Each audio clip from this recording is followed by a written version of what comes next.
Cuando dé la señal empiezo.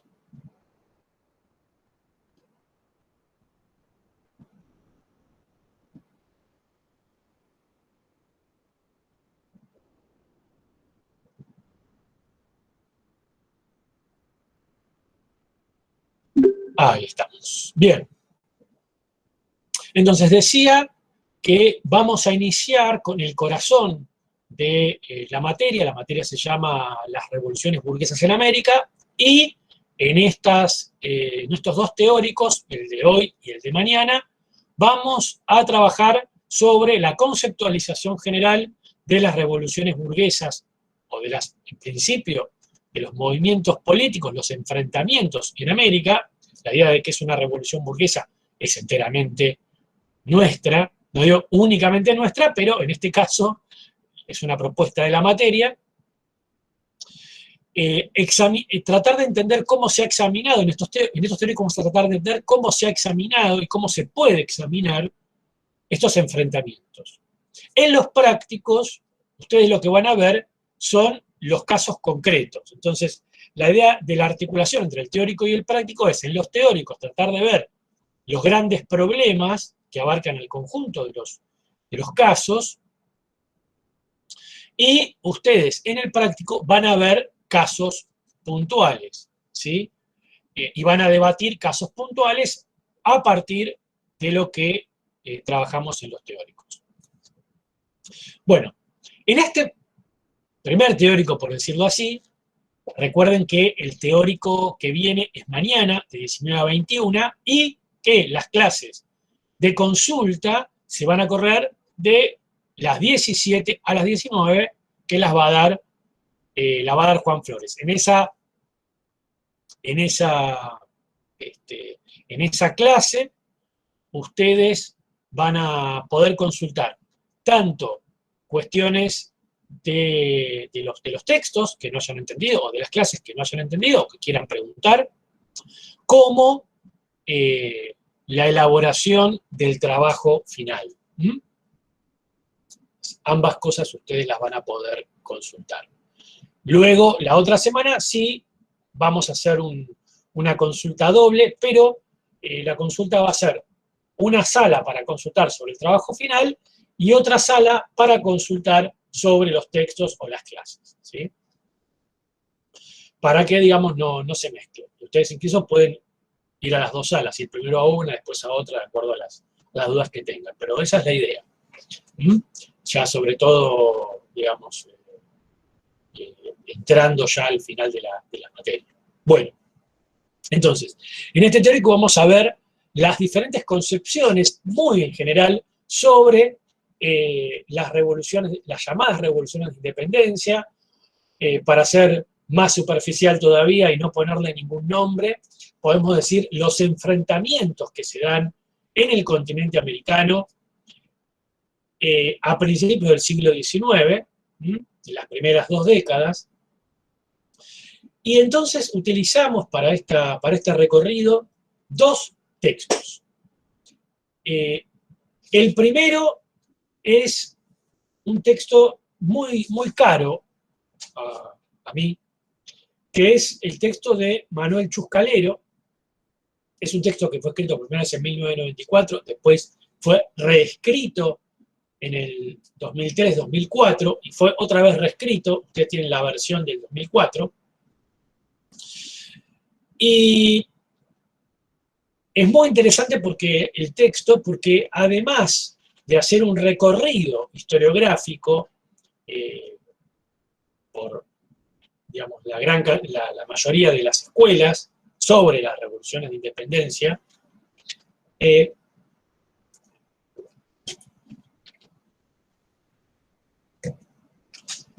recorre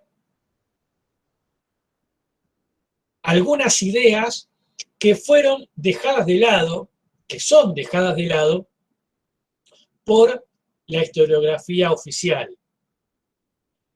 Pero no solamente recorre esas historiografías que fueron dejadas de lado por la historia oficial, que el propio autor llama la historia oficial, sino que el autor Manuel Chuscalero, se dedica a criticar esa historia, primero de conceptualizarla como la historia oficial, obviamente eso ya tiene un tono crítico, pero además de criticar esa historia oficial. Manuel Chuscalero es un catedrático español, valenciano, me gustaría decir a él, que, digamos, es uno de los grandes americanistas vivos que hay. Es, digamos, uno de los organizadores, por no decir el principal dirigente de, si no el creador de la Asociación Europea de Americanistas, y, digamos, junto con Marchena Fernández, o Juan Marchena Fernández, son, digamos, los grandes americanistas considerados, los grandes americanistas vivos. ¿Sí? Esta es una consideración general. Y es interesante porque normalmente cuando uno cursa la carrera, cuando ustedes cursan la carrera, lo primero que les dicen es que el marxismo y la concepción de clases o la revolución burguesa, etcétera, etcétera, ya está dejado de lado, ya pasó de moda, no tiene, no tiene asidero, nadie lo toma en cuenta, y ustedes lo que ven en digamos, lo que se ve en este artículo es que uno de los más importantes americanistas, más allá de la opinión que se tenga de él, pero obviamente muy considerado académicamente, no solamente defiende, digamos, reivindica la tradición marxista sobre estos problemas, no solamente tilda a la historia que nosotros conocemos como la historia oficial, y se anima a criticar autores incriticables, autores tomados como sagrados, como François Javier Guerra o Tulio Alperindongui, que, como ustedes sabrán, en la carrera son vacas sagradas. A nadie se le puede ocurrir en un parcial criticar a estos autores porque, digamos, corre el riesgo de no aprobar una materia, sino que el autor los critica. Con lo cual desmiente la sola publicación de este artículo de uno de los directores de la revista de historia europea de latinoamericanistas, desmiente esta idea de que las concepciones del materialismo histórico son trasnochadas de gente que no tiene rigurosidad. Y además, y esto es lo importante, es la propuesta que hace Manuel,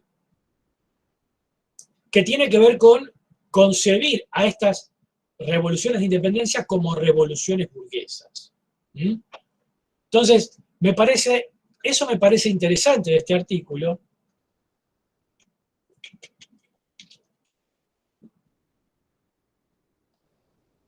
porque básicamente muestra que aquello que se muestra como, o que se intenta mostrar como un consenso, es en realidad una discusión. Es por lo menos una discusión. Y digo por lo menos porque, como vimos acá, uno podría decir que esas concepciones más bien no tienen demasiado rigor científico. Así, la idea de élite, la idea de que no hubo revolución, son ideas con poco rigor. Entonces, eso me parece importante de este artículo, por lo cual lo hemos puesto en la bibliografía y por lo cual lo recomendamos. ¿Sí? Acá me dicen, bueno, que no se escucha, pero hay dos que dicen que escucha bien. ¿El resto está escuchando bien? ¿No hay problema con la escucha? ¿Se escucha bien? Pregunto. Bien, bien, bien. Perfecto, perfecto. Bien, bien, bien, bien. Bien, bueno, bien, perfecto. Seguimos entonces. Lo peor que uno puede hacer es hablar y no se escucha, entonces uno tiene que retomar de nuevo. Eso, digamos, en primer lugar. El segundo capítulo, más que artículo, el primero está en esta compilación, no sé si se ve, es una compilación sobre historiografía de España, él interviene sobre historiografía de América. Y el segundo, el segundo artículo, que en realidad es el primer capítulo de este libro de Díaz Palti, que no lo recomiendo, obviamente, no hay ninguna recomendación aquí. Obviamente es una percepción muy personal. Yo lo tuve que leer hace 10 años, lo leí hace 10 años, estaba recién salidito, para un seminario de doctorado, cuando yo estaba haciendo el doctorado, hace más de 10 años. ¿No? Lo hice en el 2009, ya 12 años ya. Estaba cursando un seminario de doctorado con Hilda Sábato, y Hilda nos hacía leer un libro por semana, y había que traer una reseña del libro para estar presente en la clase. Es decir, había que ir a la clase con una reseña, escrita, impresa, y se la dábamos a ella. Si no, teníamos ausente en la clase. O sea, había que leer un libro por semana y reseñarlo. Una de las semanas nos tocó este libro de Elías Palti, El tiempo de la política, y bueno, lo tuve que leer y lo tuve que reseñar, ¿no? Pero, digamos, si yo tuviera que hacer una recomendación, no recomiendo este libro. Pero, ¿por qué pongo un primer capítulo de un libro que yo no recomendaría? Porque el capítulo en particular y el libro en general es una muestra, por un lado, de qué es lo que está haciendo la historia oficial, o una parte de la historia oficial, que es los que hacen historia del lenguaje o historia de los conceptos, que seguramente ustedes lo habrán visto si alguno cursó con Noemí Goldman, si tuvo, digamos, la casualidad, la suerte, para algunos, la desgracia para otros, de haber cursado esa materia.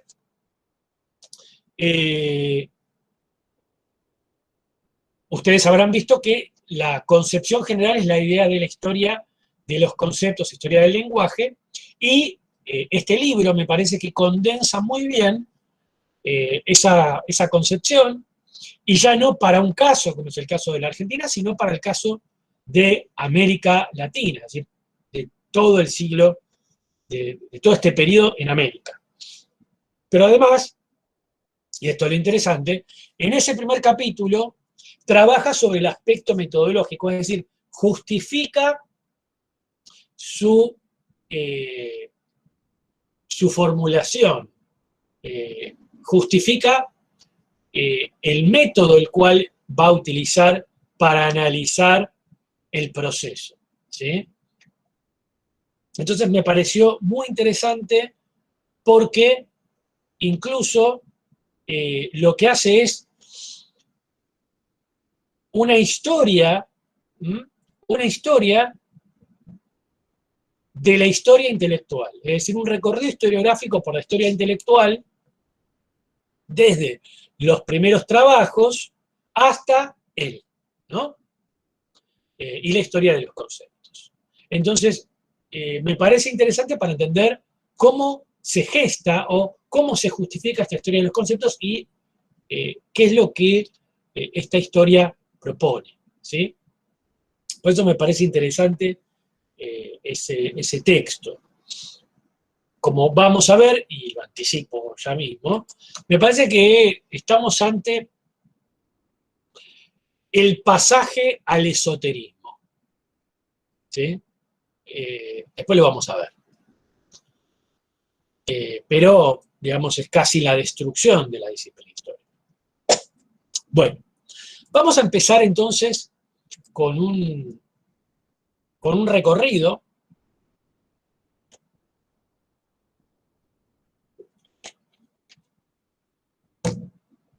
donde nosotros tenemos los primeros escritos, ¿no? ¿Cuáles son los primeros escritos en torno a estos conflictos? ¿Sí?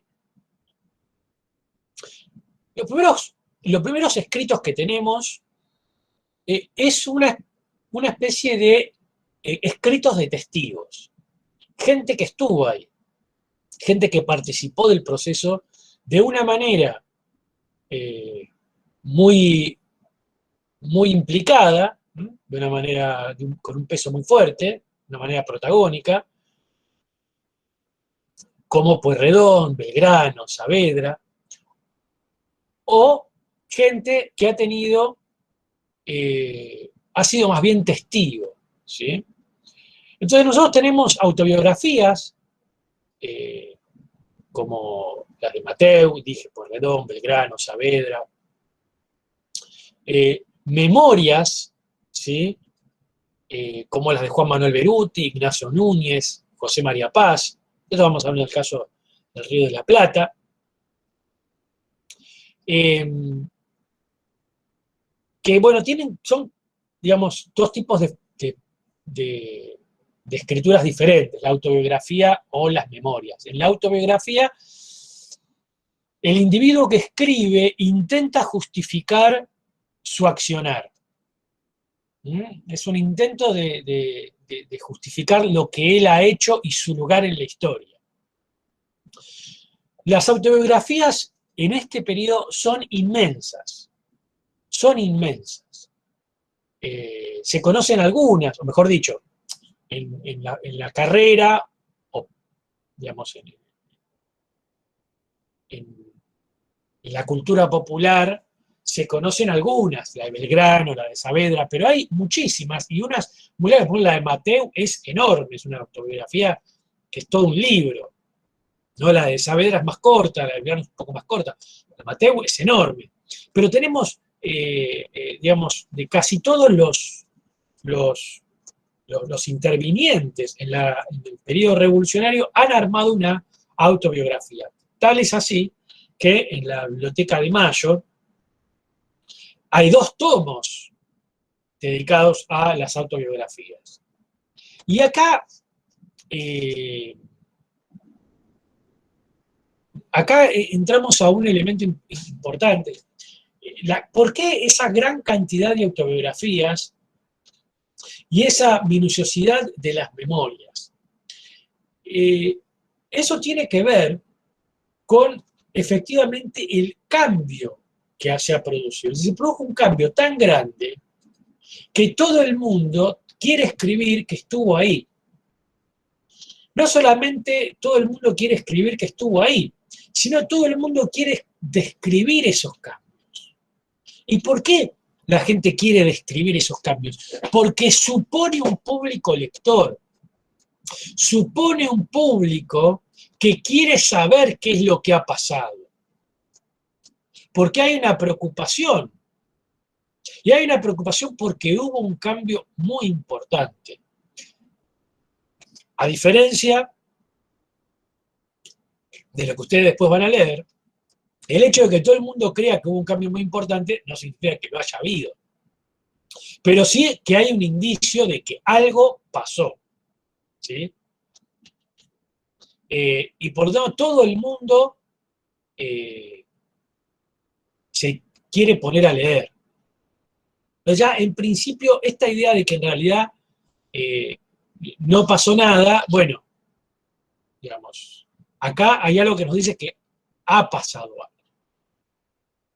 Y efectivamente, todos, la gran mayoría de quienes escriben, de los testigos, de quienes participaron, o quienes han visto todo esto, uno piensa en testigos con actuaciones menores que escriben más memorias que autobiografías, y escriben memorias porque no se transforman en personajes tan importantes, ¿sí? Y no tienen un elemento autojustificatorio, es decir, no intentan justificarse a sí mismos, no tienen que rendir, no están buscando rendir cuentas ante un juicio de la posteridad o de sus propios contemporáneos, ¿sí? El caso de Juan Manuel Beruti o Ignacio Núñez, ¿no? Que son memorias más bien hasta privadas, ¿no? Que luego ven la luz, pero digamos, testigos que no tienen un lugar tan importante.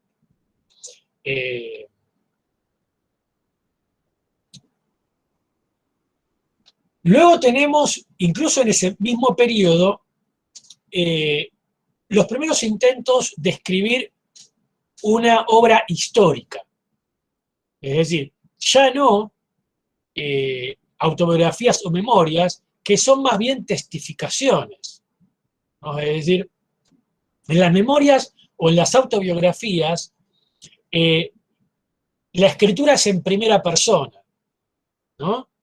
Es quien escribe sobre sí mismo o desde un punto de vista muy individual.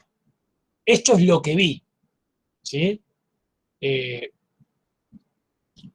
En cambio acá empezamos a ver, a partir de la obra de Anfunes, de Manuel Moreno, de Mora o Bustamante, para el caso de México, de autores que intentan describir una sociedad, un cambio en una sociedad, en el caso de Manuel Moreno a partir de la biografía del hermano, ¿sí? Pero independientemente del objeto elegido o del ángulo elegido para entrar al asunto, están explicando una transformación histórica, ¿sí? O lo que ellos creen ver, lo que ellos creen que es una transformación histórica. Pero donde ellos en principio parecen afuera, ¿sí? Hay un afán de estar afuera de todo eso. ¿Sí?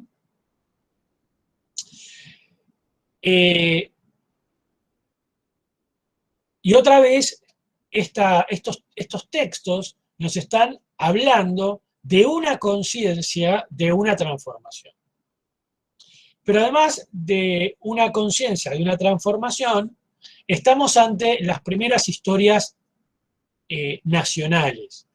No porque esas historias se digan a sí mismos nacionales o porque estén intentando crear una historia nacional al estilo de Mitre o Julio Zárate, como vamos a ver ahora, sino porque están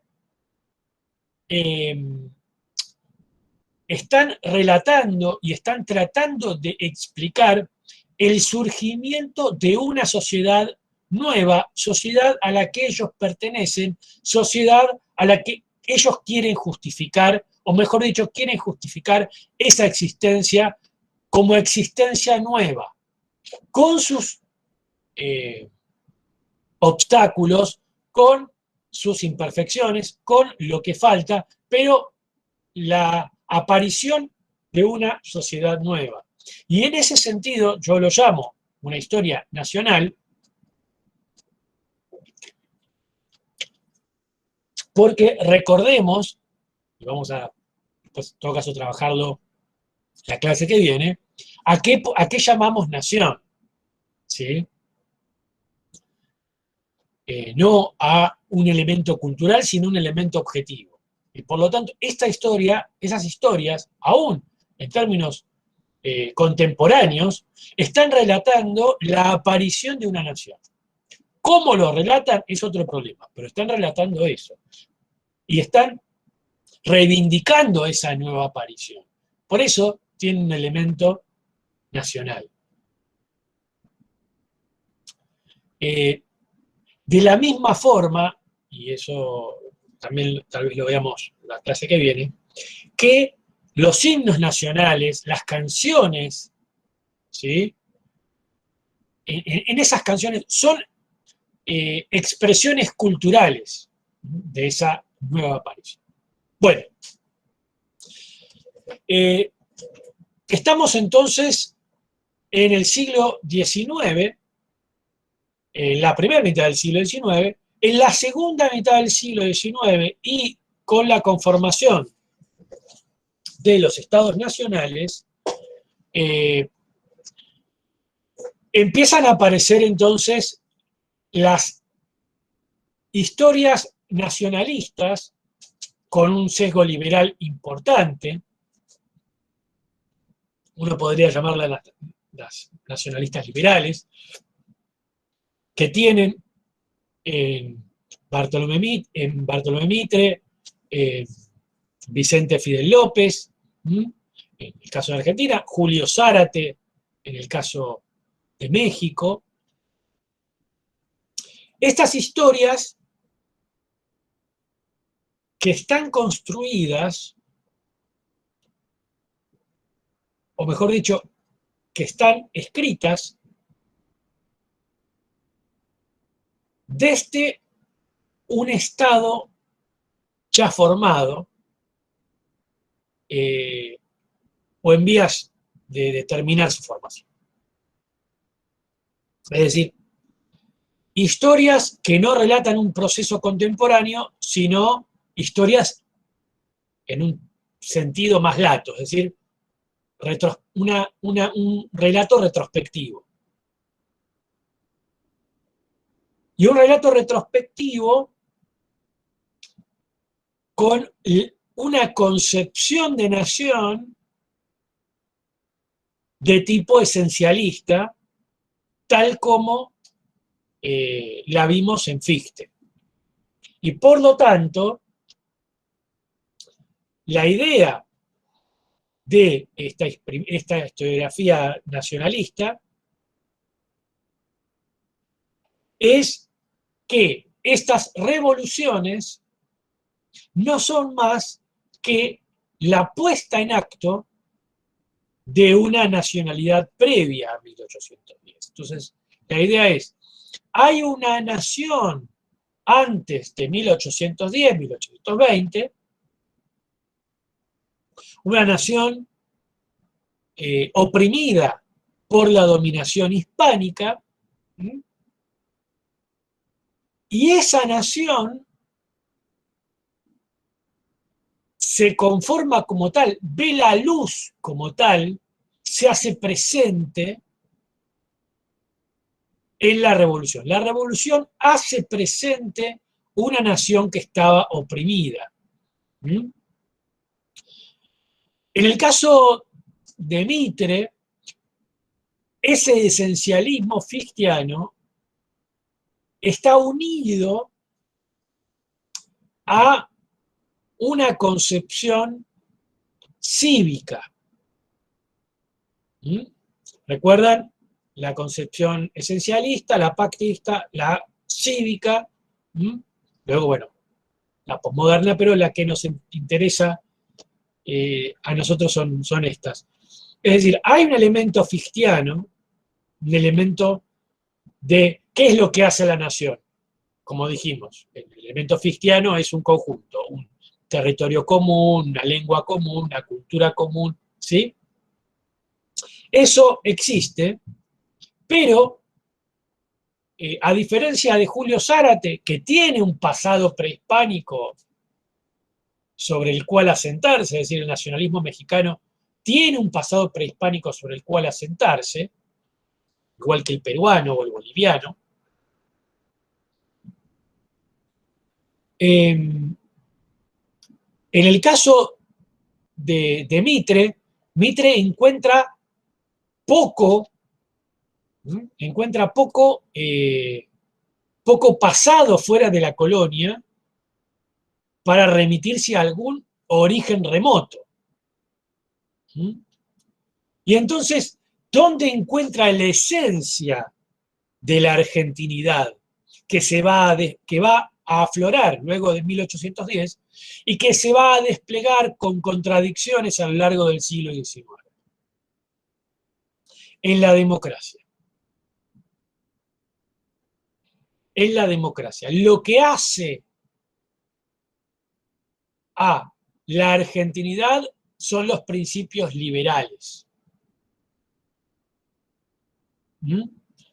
La sociabilidad, por eso él, el primer capítulo de su libro, habla de la sociabilidad democrática.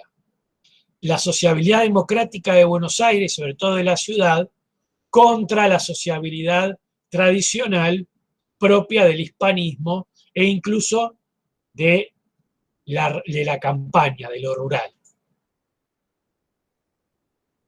En la democracia y en el mercado como institución económica democrática.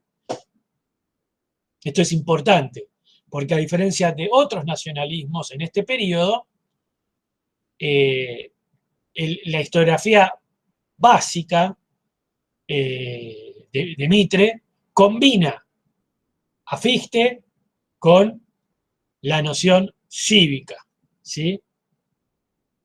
Digo, esto es importante, no me quiero meter en muchos debates, pero, bueno, Chiaramonte dice que Mitre es un fichtiano romántico, ¿sí? Y en realidad Mitre no es romántico. Ahora vamos a pasar a ver un poco más todo esto.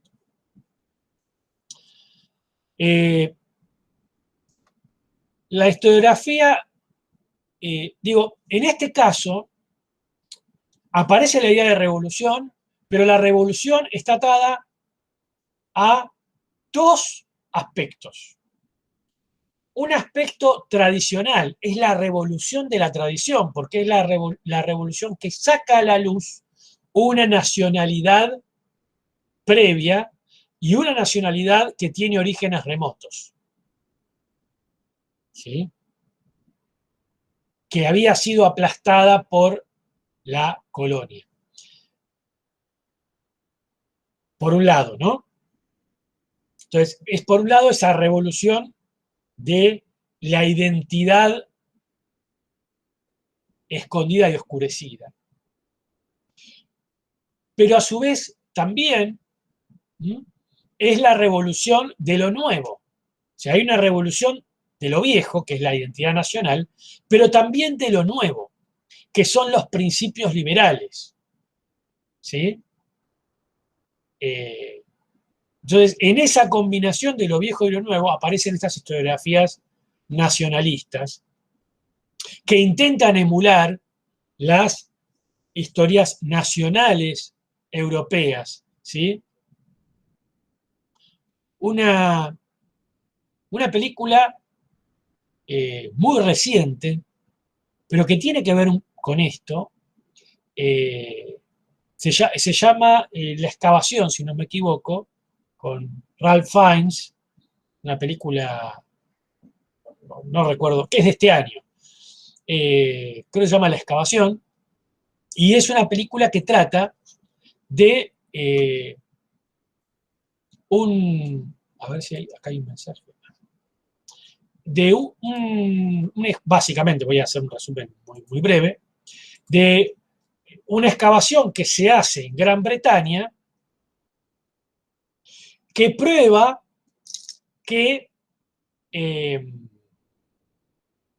digamos, las primeras civilizaciones en Gran Bretaña no vienen con Roma,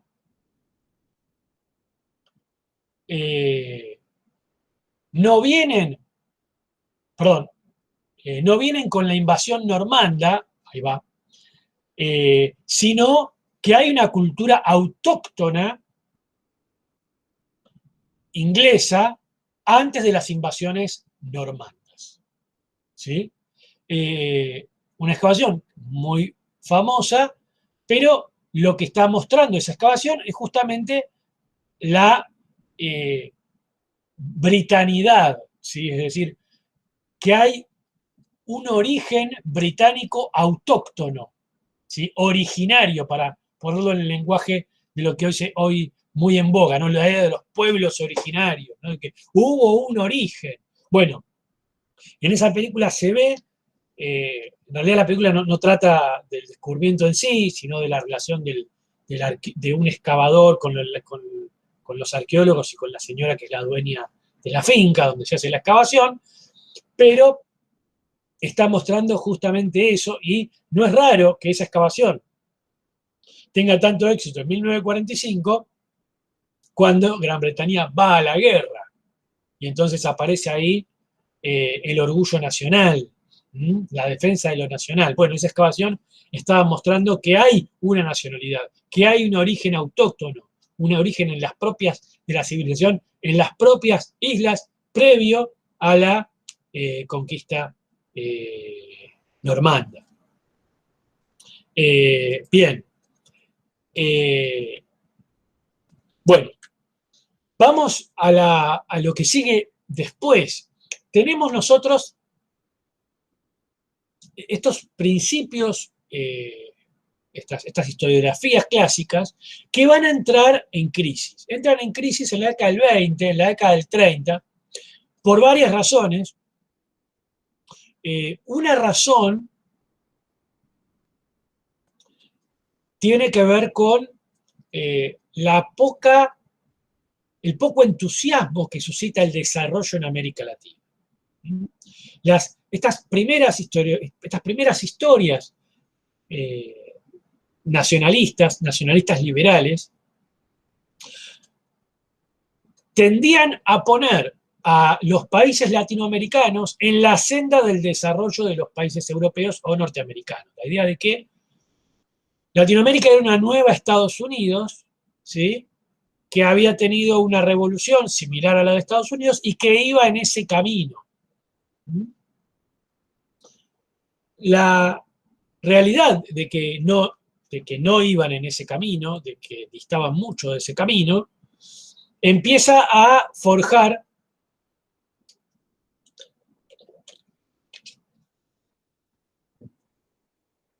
una historia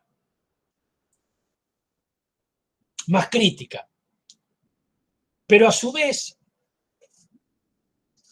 la aparición de una amenaza al propio Estado,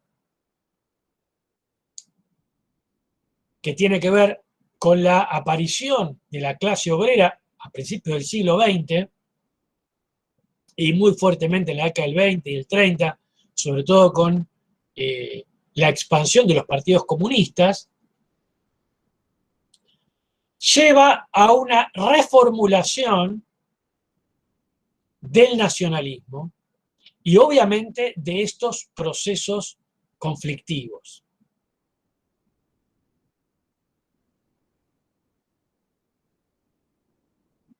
Y la primera reformulación del nacionalismo es la crítica al nacionalismo liberal, al nacionalismo liberal y laico. Recordemos que en América Latina, a fin del siglo XIX y a principios del siglo XX, bajo distintas modalidades, se da un proceso de laicización muy fuerte, que suscita críticas importantes en ese momento, pero que va a juntar fuerza, sobre todo en la década del 20 o del 30, de acuerdo al país en el que esté. Y ese proceso va a ligar al Estado con el catolicismo. Ese proceso va a ligar al Estado y a la nacionalidad con el orden. Ese proceso va a ligar a la nacionalidad con lo hispano. Y ahí va a entrar muy fuertemente dos experiencias, una la década del 30 y otra luego en la década del 40, 20, 30, es las diferentes dictaduras en España.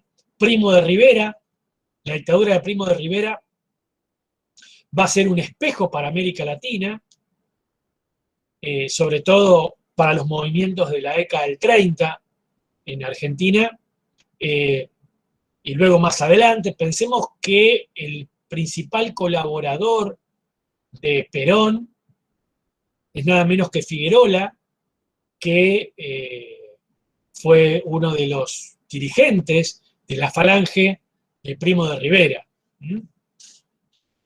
Y recordemos que en la década del 30, la corriente política uriburista, más contraria a la justista, y luego el peronismo, van a tener una raigambre católica muy fuerte y organicista. ahí va a surgir lo que se llama el revisionismo. Entonces, el revisionismo parte de una concepción nacionalista católica, que es la nación, ya no es, van a abandonar obviamente esta idea más pactista de la nación y van a instaurarse en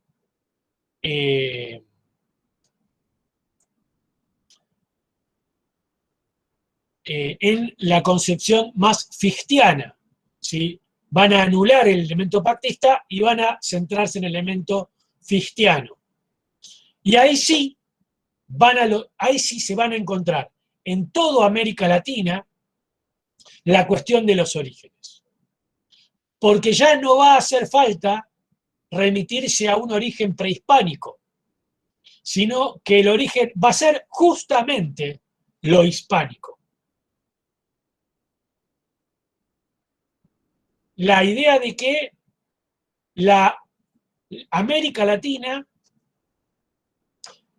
es parte de la tradición hispánica e incluso los propios orígenes de América Latina se remontan a los propios orígenes de la hispanidad. Eso se ve muy claramente en la ideología del peronismo, digamos, oficialmente, a partir del 43, esto aparece oficialmente, incluso en los manuales escolares, aparece en los propios monumentos de la ciudad, el monumento a Colón, el monumento al Cid Campeador. Ustedes vayan al Cid, el Cid Campeador, y dice homenaje a la raza. La idea de que la Argentina es una raza, es la raza hispánica que deriva del Cid. Entonces, el nacionalismo de la década del 30, de la década del 40, que tiene, como dije, un auge y una plasmación en el Estado, en el peronismo, encuentra, digamos, profundiza el ala fictiana y abandona el ala pactista, perdón, el ala cívica. Abandona el ala cívica, profundiza la noción fictiana, ahondando en el problema de los orígenes. Los orígenes entonces aparecen más concretos como orden hispánico. Y en ese sentido, la primera operación entonces es eliminar el elemento cívico, muy problemático en el tema de la nación, es decir, la nación no son los principios liberales, los principios democráticos, no es un elemento subjetivo, es decir, un elemento de voluntad, no hay pacto ahí, sino, como dije, es un elemento fictiano, objetivo, bueno, eso ya lo vimos en el teórico número 2. Se profundiza entonces ahí con un origen concreto. Y ese origen concreto es un origen menos problemático, es objetivo. ¿Sí? Esa concepción lleva a una concepción de la revolución. Tenemos, para el caso de México, el caso de Luis Villoro, Francisco López de Cámara. Bueno, después tenemos un revisionismo más crítico, como el de Ernesto Lamoine. Estamos hablando de México, ¿no? Pero lo interesante es, esto deriva en una concepción más crítica de la revolución.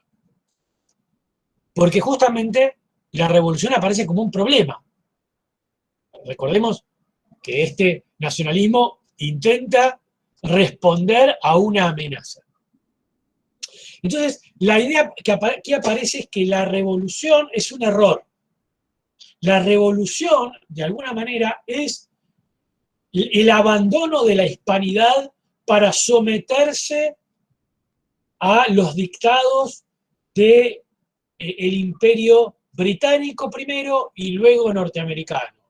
Es decir, someterse a una ideología foránea, a una ideología extranjera, que no condice con la idiosincrasia local. Y acá aparece la idea de la idiosincrasia, ¿no? Así como si América Latina tuviera una idiosincrasia particular que no está basada en una formación social concreta, sino en una tradición. Y entonces le corresponden ciertas ideas y ciertas ideas no le corresponden, ciertas ideas son foráneas. Fíjense de dónde salen las posteriores ideas del llamado eurocentrismo. ¿Qué significa eurocentrismo? Significa que hay ideas que no se corresponden con América Latina. Como si América Latina tuviera una esencia particular que no admite ideas que no fueran fabricadas en América Latina, ¿no? Es decir, esto es interesante. Con lo cual incluso deberíamos abandonar el lenguaje castellano porque no fue creado en América Latina. Bien, entre otras cosas, ¿no?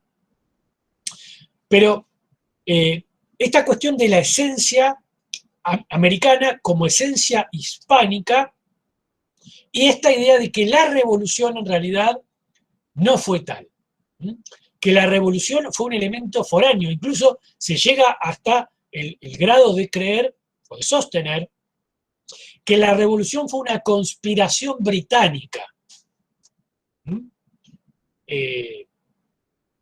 con muchos matices. Algunos matices tienen que ver con directamente la idea de que fue una conspiración británica contra el catolicismo, hasta la idea de que se intentó hacer una revolución y no funcionó, o sea que fracasó la revolución, y entonces fracasó la revolución porque nos sometió Gran Bretaña, pero ya sea de una parte o de la otra, uno podría poner a Ibarguren de un lado y a José María Rosa del otro, pero si uno empieza a ahondar se va a dar cuenta que hay muchas similitudes, con los hermanos Irasusta, por el caso de la Argentina, ¿no? Pero el revisionismo tiene esa cuestión, ¿sí? La idea de que la revolución no se llevó a cabo, o si se llevó a cabo, más que revolución, es una especie de reacción. Este revisionismo va a mezclarse con algunas concepciones derivadas del marxismo para crear el dependentismo que abandona el problema del esencialismo hispánico y se concentra en el elemento más económico. El dependentismo, lo que va a decir para América Latina es que se pasa, que la revolución, la llamada revolución de independencia, no es más que el pasaje de una dependencia, de una relación colonial, a otra relación colonial. Ese dejo dependentista llega incluso hasta Alperín, en sus primeras formulaciones en la década del 60, su historia contemporánea de América Latina, está escrita en esa clave. Si ustedes se fijan en los capítulos de ese libro, él habla del pacto colonial y el pacto neocolonial. Es decir, la historia de América Latina en el siglo XIX, incluso el XX, porque se dedica también en el siglo XX, es el pasaje del pacto colonial hasta 1810 al pacto neocolonial que arranca en 1860. ¿Y en el medio qué hay? En el medio hay una larga espera. Acá Alperín se diferencia del conjunto de las miradas dependentistas y de las miradas revisionistas, en la medida en que él sostiene que, él no sostiene que la revolución fue hecha por intereses británicos y por lo tanto hay un pasaje directo de la tutela española a la tutela británica. Él lo que sostiene es que la revolución se debe a un derrumbe del pacto colonial. El pacto colonial se derrumba. Acá la idea de pacto, y esto es interesante, también empieza a cuestionar el principio dependentista, porque el principio dependentista no habla de pacto. La idea de pacto supone que en la colonia hay una aceptación de la relación con la metrópoli porque hay algún beneficio para estas clases o élites, según Alperín, que entran en relación con la metrópoli. Entonces, tanto la idea de pacto como la idea de derrumbe empieza a alejarse de la concepción dependentista clásica.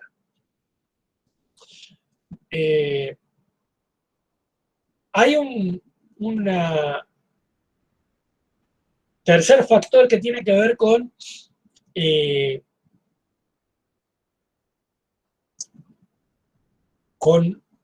el lugar de la primera mitad del siglo XIX en la historia, donde también aquí Alperín hace una distancia, sin romper, pero toma una distancia con la concepción dependentista. Dijimos, la primera es la idea de que la revolución no es el producto de una conspiración inglesa y por lo tanto 1810 marca el pasaje de un tipo de relación colonial a otra. La segunda es la idea de pacto. Vamos a la tercera. La tercera es la larga espera. La idea de la larga espera es como la caída de la relación colonial no tiene que ver con la implementación de otra relación neocolonial, otra relación colonial, sino con el derrumbe de ese pacto, y como no hay ningún otro pacto a la vista, como Gran Bretaña todavía no puede establecer un pacto colonial, entonces lo que se da es una larga espera. Esa concepción de larga espera supone no solamente que la revolución no es el producto de ninguna voluntad, ni de una voluntad británica, ni de una voluntad, por decirlo así, criolla o local. Es decir, nadie, en 1810, nadie quería construir nada. Como nadie quería construir nada, lo que hubo es una larga espera. Pero además esta idea de la larga espera de Alperín supone que no solamente no hay proyecto para América Latina, sino no hay capacidad de la sociedad de construir nada. Lo que dice Alperín es, en América Latina no se puede construir una nueva sociedad por sí misma. América Latina no tiene la capacidad de construir una nueva sociedad. Por lo tanto, la transformación no es querida por nadie, se da porque se cae un pacto, y entonces nadie quiere hacer nada más y nadie puede hacer nada más. ¿Qué hace América Latina en la primera mitad del siglo XIX? Esperar. Hasta que Gran Bretaña conforma una economía mundial y le da un lugar a América Latina. Entonces, ahí sí aparece un proyecto de pacto neocolonial. ¿Sí? Obviamente, el problema que va a tener Alperín, y nosotros lo vamos a ver la semana que viene, es que no contempla los proyectos que se han realizado, o mejor dicho, los proyectos que se han intentado llevar adelante y los proyectos que parcialmente se han realizado. Además, como vimos, que no puede mensurar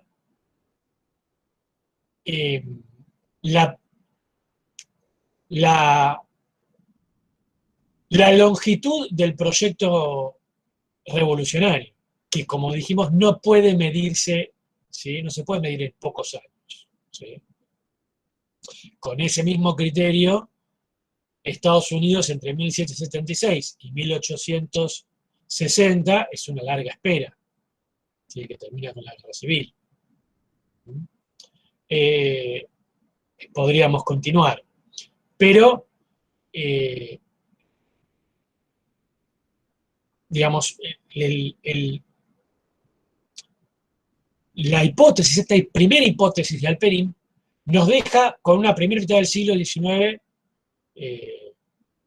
digamos, sin ningún interés. ¿Sí? No hay nada que estudiar en la primera mitad del siglo XIX. Es más, tampoco hay mucho que estudiar a las revoluciones de independencia, porque no son ningún proceso especial.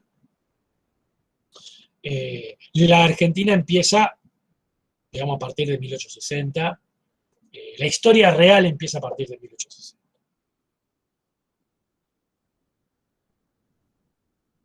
Esta idea va a evolucionar todavía más en dos libros de Alperín, clásicos. El primero es un libro preliminar que se llama América Latina después de la independencia. Y luego, en un libro, la década del 90,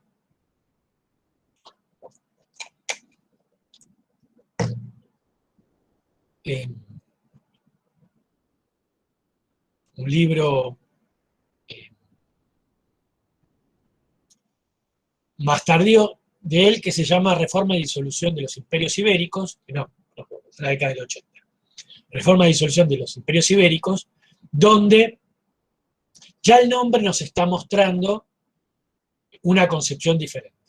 Reforma de los imperios y disolución, donde para él las transformaciones de la independencia se pueden equiparar y son similares a las reformas borbónicas. Él dice, empieza el libro, dice, hay dos grandes reformas en América Latina, las reformas borbónicas y las reformas independentistas. Es decir, la independencia es una reforma. En ambos, acá aparece una serie de cuestiones. Primero, los imperios se disuelven. No hay una revolución que los destruye. Se disuelven solos. Uno. Dos. ¿Qué es lo que transforma América Latina? Bueno, nos remitimos a su libro clásico que se llama Revolución y Guerra, donde uno se pregunta por qué le pone revolución. Si el elemento más importante para el Alperín es la guerra, ¿no? Es decir, en realidad el libro debería llamarse Guerra y Revolución, no Revolución y Guerra.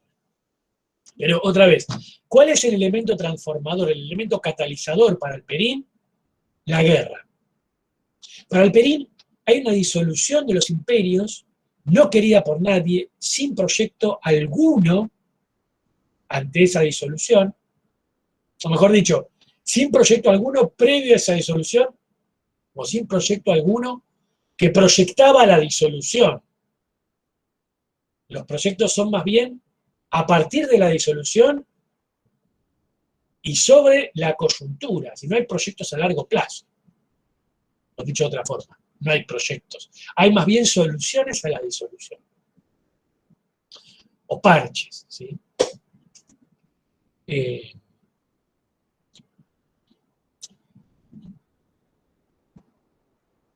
Esos parches no evitan la aparición de la guerra. Si uno podría decir en términos más coloquiales, de la anarquía. No hay clase dirigente se transforma en una anarquía militar donde el poder lo ejerce quien puede garantizarlo militarmente, una especie de concepción weberiana, ¿sí? El poder es la capacidad de monopolizar la violencia legítima. Entonces, quien puede monopolizar la violencia, o por lo menos, digamos, obtener un grado, o acumular un grado de capacidad coactiva más importante, ejerce el poder. Y es la guerra la que, por un lado, construye el poder, la que se reproduce a sí misma, y por lo tanto, es la guerra la que trae transformaciones. Es decir, la guerra no se hace para lograr transformaciones, sino que las transformaciones son el producto de la guerra. La gente hace la guerra porque quiere hacer la guerra, por decirlo así, ¿no? Porque quiere acumular un poder inmediato, o sea, la guerra por la guerra misma.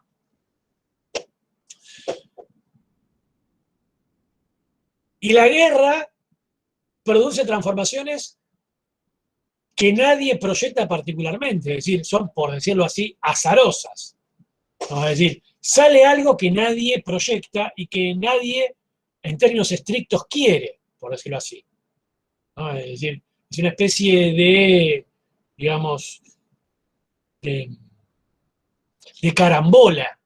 ¿Sí? Es decir, hay una carambola, no hay una voluntad social. Hay una carambola. Alguien hace la guerra por acá, alguien hace otra guerra por acá y sale algo diferente. O sea, uno diría, la historia de Alperín es la historia de la carambola. De un proceso ciego, por decirlo en términos más académicos, ¿no? En esa historia, de Alperín, que se va a convertir en un parteaguas, porque la historia de la carambola nos sitúa por fuera de la economía y de la sociedad. Es decir, ya no hay fuerzas sociales. No hay que estudiar ninguna fuerza social. Lo que hay que estudiar es cómo se va dando la carambola. Y ahí la historia de la carambola aparece toda la historia que rige los 80 y los 90, sobre todo los 90 en América Latina. La historia carambola que aparece llamada la coyuntura de 1808. La historia carambola es la historia que podría llamarse 1808. ¿Por qué? Porque la idea es, ustedes saben lo que pasa en 1808, ¿sí? Napoleón invade España, cae la monarquía, entonces como cae la monarquía, como un dominó, caen todas las autoridades en América Latina, ¿sí? Se derrumba, ¿sí? Implosiona la monarquía en 1808 por un hecho, por decirlo así, fortuito. Fortuito no porque no se esperara la invasión de Napoleón a España, con lo cual ahí ya empezaríamos a pensar en fuerzas sociales, ¿sí? Ahora vamos a ver que hay una serie de preguntas.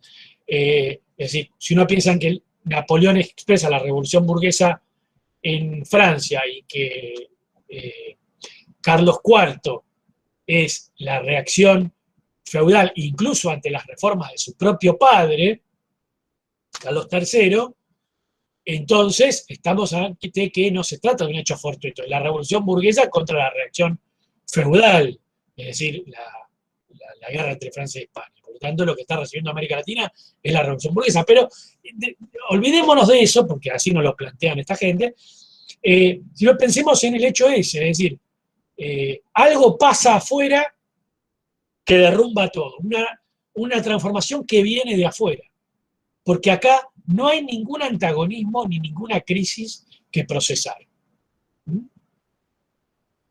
Entonces, aparece la idea 1808 o la historia carambola, ¿sí?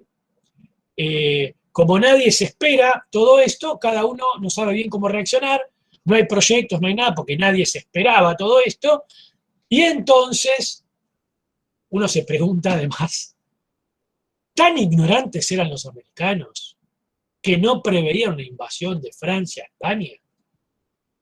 Pregunto, ¿no? ¿Tan ignorantes eran los americanos que no preveían el derrumbe de España, sobre todo a partir de la década de 1790, a partir de la Guerra de los 6 años, pero sobre todo a partir de 1796 o a partir de 1805 con la batalla de Trafalgar? Tan ignorantes, bueno, supongamos que sí, que son tan ignorantes, ¿no? Entonces, tenemos esa cuestión de 1808, donde todo, es interesante, donde todo el desarrollo político, ideológico, aparece completamente ocluido. Antes de 1808 no pasa nada. Y lo que pasa no tiene ninguna entidad. Pensemos en los escritos de Chiaramonte sobre Belgrano, diciendo que Belgrano copiaba a los autores del Settecento italiano porque no tenía ninguna idea original. Un verdadero delirio de parte de Chiaramonte, ¿no? Es decir, no hay más que leer el Semanario de Agricultura y Comercio, no hay más que leer los informes del consulado de Belgrano, bueno, hay el Correo de Comercio, para darse cuenta que Belgrano e Hipólito Vieites conocían muy bien la campaña bonaerense, digamos, que trataban sobre temas del Río de la Plata.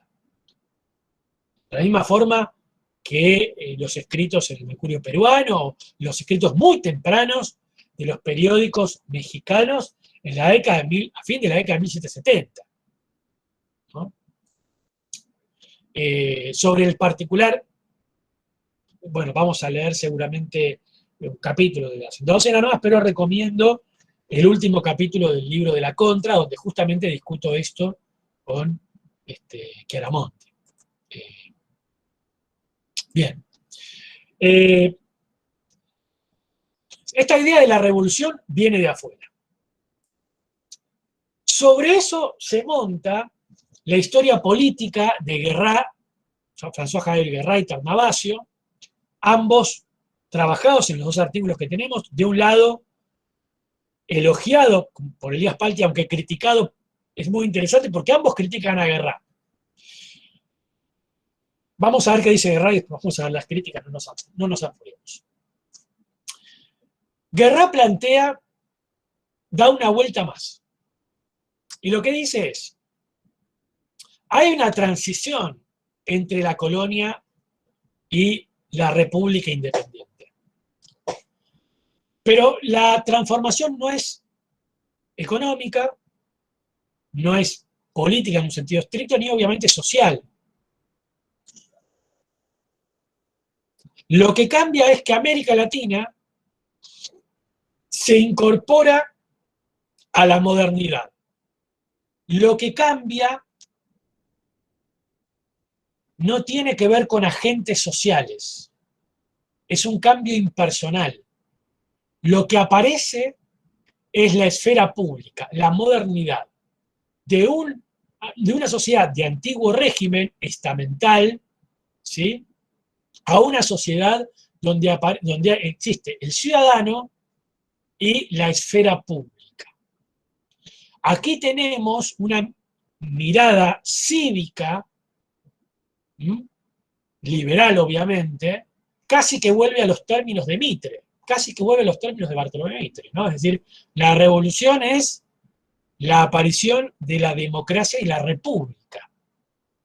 La diferencia está en que Mitre dice hay un agente concreto que lleva adelante la república. Para Guerrat no hay ningún agente. Es un proceso ciego en el cual en algún momento aparece esa esfera social por incorporación de América a la llamada Revolución Atlántica. Y acá hay mucho de revisionismo, ¿no?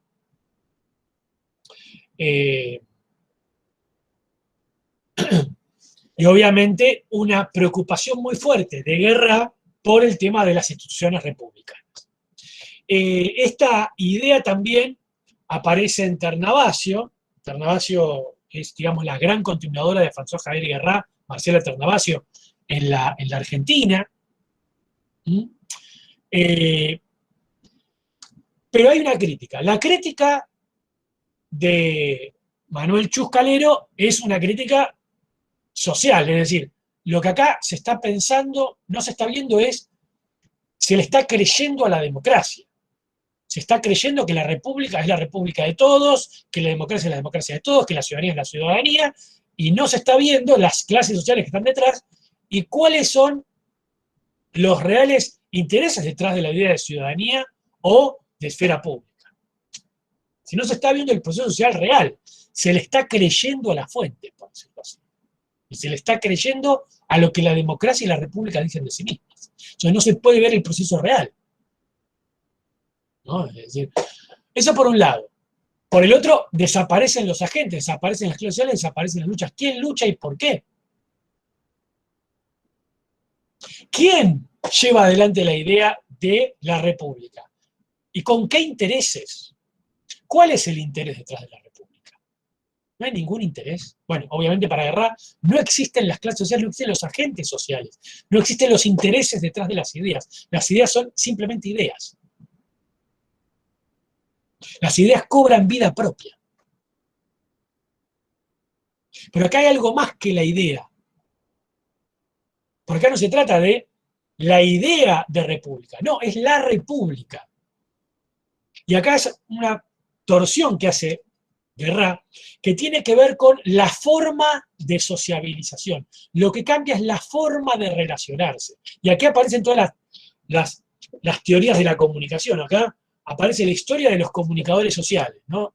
Mejor dicho, la historia contada como la comunicación social. O más que con la comunicación social, como los semiólogos, ¿no? La idea de la comunicación no en un sentido social, sino en un sentido, si se quiere, hasta lingüístico. Y obviamente el giro del discurso y el giro lingüístico, del cual todas esas concepciones son tributarias. Palti va más allá y Goldman va más allá. ¿Por qué? Porque dicen, la idea de modernidad y la idea de antiguo régimen va más allá de la historia de las ideas, porque la modernidad o el antiguo régimen no son ideas, son formas de comunicación. Pero estas formas aparecen cerradas y ligadas a o la democracia o el autoritarismo. Bueno, acá hay una deconstrucción de todo eso de Palti, vayan al texto, cuando Palti dice, la modernidad no siempre tiene que ser, tiene que estar asociada a la democracia y el antiguo régimen no solo al autoritarismo o al centralismo, mejor dicho, la modernidad, al centralismo y la democracia, y el antiguo régimen al estamento y al absolutismo. Y es decir, rompen primero se rompe, Palti rompe esta asociación entre modernidad como sujeto y predicado, ¿sí? A esto le corresponde esto, ¿sí? Antiguo régimen y modernidad con sus propios predicados, rompe entre sujeto y predicado, y modernidad y antiguo régimen quedan sin contenido real, con lo cual Palti da una vuelta más y dice, hay que romper con la idea de antiguo régimen y romper con la idea de modernidad y pensar en los lenguajes, en la evolución del lenguaje, ¿sí? La evolución de ciertos conceptos que tiene el antiguo régimen o la modernidad, pero que son conceptos que pueden atravesar a los dos. Entonces hay que mirar cada concepto, hay que mirar el lenguaje, cómo va cambiando y los conceptos cómo se van modificando. Ahora, Palti da otra vuelta más. ¿Por qué? Porque uno tiene los conceptos que se van modificando. ¿Y por qué se modifican los conceptos? Bueno, Si uno cree que los conceptos se modifican por algo que está fuera de los conceptos, entonces uno cree que el concepto es algo cerrado y hay algo que está fuera. Pero si uno cree que el concepto no es algo cerrado, sino algo abierto, el concepto es todo. Si el concepto es todo, ¿qué puede haber afuera del concepto para cambiar el concepto? Nada. No es que la economía, la política, los intereses cambian el concepto, porque eso sería otra vez pensar que el concepto es algo cerrado y hay algo afuera. Entonces, ¿cómo cambian los conceptos? Los conceptos cambian solos, se van torsionando. ¿Cómo que se van torsionando? Claro, porque cada concepto, como es contradictorio, cierto elemento de la contradicción de ese concepto se va adueñando del concepto hasta hacerlo cambiar. Si los conceptos cambian solos. Ergo, la historia, según Elías Palti y Ronnie Goldman y sus seguidores, no es más que la, la evolución de un concepto que se torsiona. Eso, discúlpenme, se llama esoterismo. Es decir, el concepto es una especie de Dios que evoluciona solo. Los hombres no tienen nada que hacer. La sociedad no existe. ¿Sí? Es como decir que la historia cambia porque la luna se puso en Sagitario. Yo no veo ninguna diferencia entre una cosa y la otra. Discúlpenme. Bueno, hasta acá llegamos. Tenemos que. La otra es. El último punto que me quedaba es hacia una historia diferente o una historia científica que lo vamos a ver la clase que viene. Seguramente hay preguntas, vamos a responder las preguntas. Le doy 5 minutos para que hagan preguntas. Ahora vengo y, y las respondo a la vuelta. Son 5 minutos, ¿sí?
Bueno, preguntas, a ver.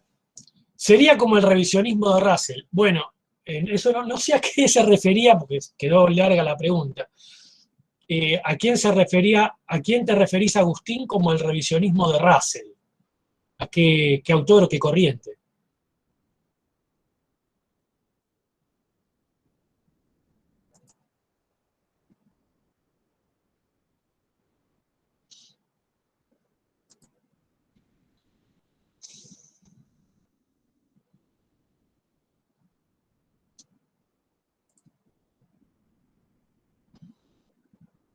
Bueno, me parece que se fue Agustín. A ver, es evidente que Guerra tiene un elemento revisionista muy fuerte. Palti tiene más que ver con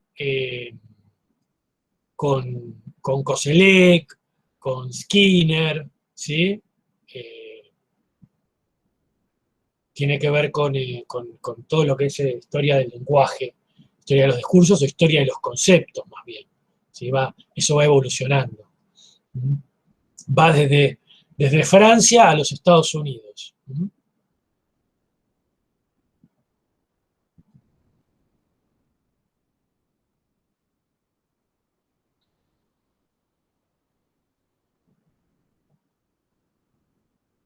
Bueno, no hay más preguntas.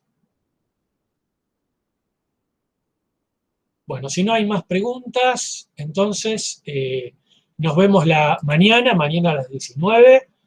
Cualquier duda que tengan sobre esta clase la pueden preguntar la clase que viene, ¿sí? No hay ningún problema. Espero que estén bien, cuídense todos. ¿M? Y bueno, nos estamos viendo. Adiós.